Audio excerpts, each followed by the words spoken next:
What's going on? Welcome to Asian Cosell. If you guys give me the HKO special, hit the like, subscribe, and comment. So here we go. Today we're going to talk about, David Tepper. Yes, he apparently, threw a drink. So let's look at this video right here. So this is when Tepper threw a drink at the Jags fans. So here you go. So there he goes. He was just pissed off and the Jags fans. So here we go again. So let's see him throw. Yep. So that was him throwing a drink. Yep. So totally throwing a drink. And then, yep.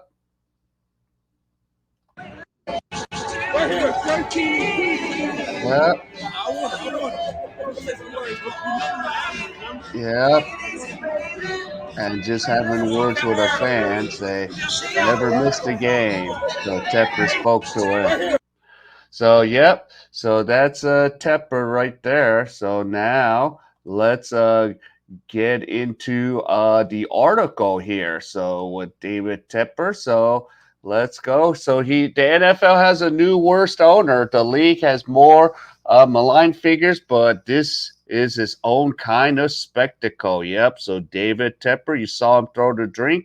So at what point of having a cartoonishly rich financial titan as owner of one of favorite sports team? In some sports, it's obvious. Stephen Cohen is one of the most successful hedge fund managers in the world, so he has more money than most of the garden variety extremely rich dudes who owns Major League Baseball team.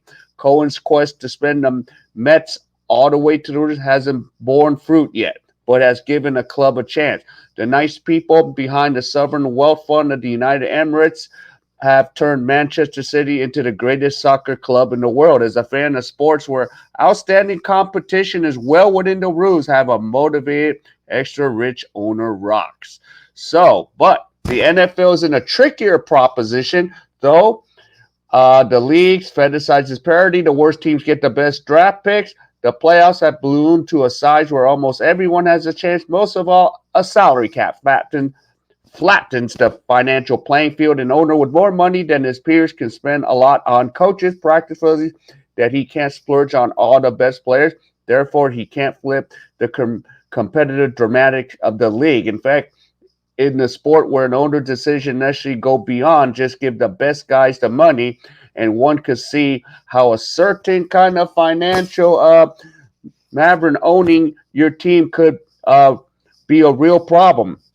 And a guy might have been so good at making money on Wall Street that he gets into his head and he knows more than he does. So his financial head might not mean anything in the rarefied air he shares with NFL owners, but he might be far enough to his own rectum that he thinks that football has a secret sauce. But Tepper owns the Panthers, and it's the league's worst team. Tepper's very good at reading a Bloomberg terminal, and his investment fund of Alapalooza manages something like 14 million in assets, but Tepper has done well enough that he's worth at least 17.5 billion. His success in this financial arena yielded the opportunity to buy the Panthers in 18 for a record 2.275 billion, but making him one of the small handful of richest owners in a sport where everyone's rich. But Tepper is not the most odious person to ever own an NFL team. Ex-Washington Commanders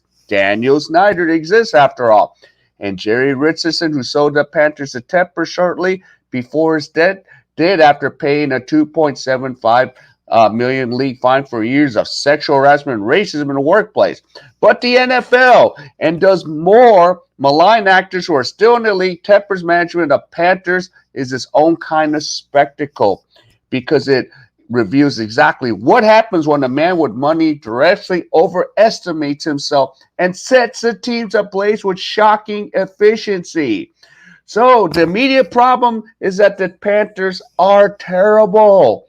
The medium-term problem is that thanks to Tepper, they ain't even terrible in this exciting, futuristic way that NFL teams are usually terrible. ahead of last year's draft, the Panthers held the number 9 pick. They traded that pick for a very good wideout in DJ Moore and 3 other draft picks, including the upcoming spring's first rounder, to the Bears, who move up to the number 1 slot. They did that with a specific player in mind, Alabama quarterback Bryce Young. But it's widely believed in football circles that it was Tepper specifically who drove the Young pick, even though Tepper has no relevant experience as a football evaluator. Tepper denies the characterization and says that Young's pick was a unanimous decision from the coaches and the scouts. Every single one of the dozen evaluations of Panthers always thought the same guy should be the pick. But interesting anyway, Young has a very bad rookie season that has gotten beaten up behind a lousy offensive line. The next player in the draft, Houston, Texas quarterback C.J. Stroud, put together a Pro Bowl caliber season that looks absolutely certain to be the league's next long-term franchise passer. So, so 2-14, and that's where they go. Worst record, but the number 1 pick that they earned belongs to the Bears. So Tepper hired football executives who appear to have no clue at what they're doing. At worst, he hired them and declined to let them do their jobs effectively, pretty much handcuffing them. But it might be useful if the owner sat back and let football professionals do their work, yes. And it's not clear if Tepper is wired that way. So upon taking the team, he hired Baylor coach Matt Rhule out of the college ranks. Rhule has a pair of 5-win seasons and a bad roster in the first 2 years. And Tepper fired him after a 1-4 start in his 3rd year. And Tepper since tried to avoid paying Rhule the full buyout, prompting an arbitration claim by Rhule. The dispute's over $5 million. So CBS Sports reported that amount Tepper cannot possibly care about. To replace Rhule, Tepper hired former head coach Frank Reich season, but he fired Reich after a 1-10 start. Doing that route, losing Reich said Tepper had weekly meetings with his coach. Reich described his chats as diplomatic as possible, but he was clear that Tepper is a man with some passionate ideas about how his football team might do better on the field. But Reich, who played quarterback in the NFL for more than a decade and coached 18 years, likely had his own ideas, different philosophies and ownership, Reich said. So owners stay away and don't engage a lot like others do, but his philosophy is going to engage. So Tepper's latest engagement with a fan sitting outside that luxury box, Panthers lost to Jacksonville on Sunday through a drink at the Riff Raff sitting behind them, prompting only a $300,000 fine. A $300,000 fine worth $17 billion. It's like $1.32 with somebody with 75,000 assets to their name. Such discipline when a person living to find Commissioner Robert Goodell is on Tepper's payroll. In a statement about the incident, Tepper did not apologize, but say, I'm deeply passionate about the team and I regret my behavior on Sunday. So a good rule of thumb is if you have enough of an asshole to throw a drink at someone from an elevated suite, you're not likely not introspective about your interactions with others, because Richardson's horrid behavior is Tepper's predecessor that barred the owner's need to extend in selling the team's culture sitting forward. He might be exceeding it, but not by as much as he should. So the Athletic reported in December that the Panthers building in rife with backstabbing and discord. So reporters said sources within the franchise compared the team's culture of like the Hunger Games. So, so that would be a problem in the workplace, but Tepper's issue is more effective and quality's not much in the NFL. He got more money than his peers and more that he can now spend on the salary cap. In the field where Tepper made a fortune, he could treat people however he wanted, but successfully because of the expertise, financial advantage. In the NFL, he barely has a financial advantage, has no special expertise because he has enough money to put himself in charge. So he remains there until he decides he'd rather do something, or until he goes off to run a great hedge fund. But now the Panthers are stuck with him without hope. So, yes. So that's what we're dealing with. So I don't know. Tepper, he's going to have to figure it out. or else it's going to be another long season for those Carolina Panthers. So it's going to be really tough. And the number one pick, not going to Carolina, it's going to the Bears.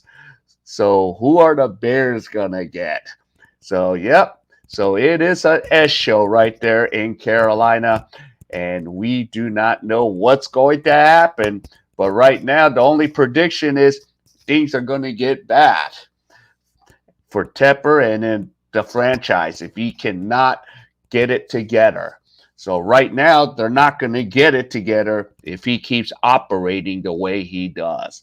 So that's pretty much it. So if you enjoyed any of this content, please give me the HKO special. Help the king out. Hit the like, subscribe, and comment. So other than that, I will see you in my next video.